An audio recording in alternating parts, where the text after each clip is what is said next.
You think you know what discipline is? Waking up early, hitting the gym, following a routine? That's good, but that's not real discipline.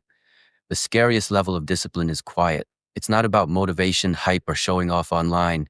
It's when someone does what needs to be done, even when no one's watching, no one clapping, and no one cares.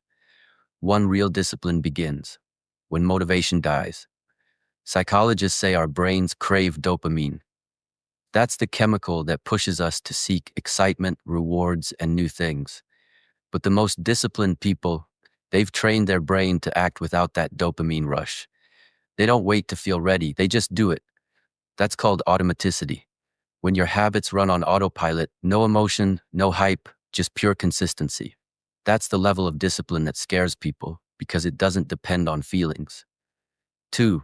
They mastered delayed gratification. Research in behavioral psychology shows that people who can delay comfort, who choose progress over pleasure, end up more successful, calmer, and more in control.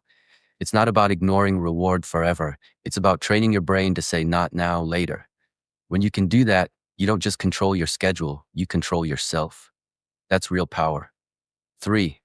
They don't rely on emotion. They rely on systems. Most people ask, do I feel like doing this today?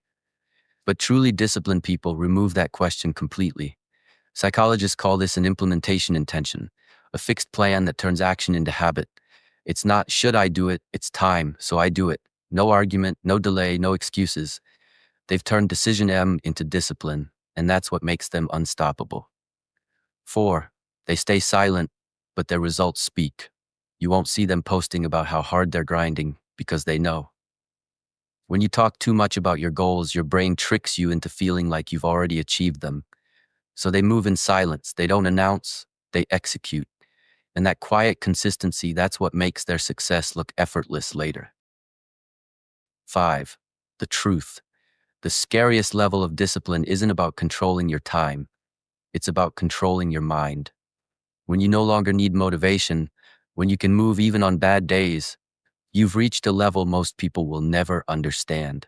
That's not discipline for show. That's discipline as identity. If this hit you, it's not by accident. That means there's a version of you that's ready to wake up and take control. So subscribe right now, not for motivation, but for transformation. Because on this channel, we turn psychology into power and consistency into greatness. Stay focused, stay dangerous, and remember, real discipline doesn't speak. It just shows up.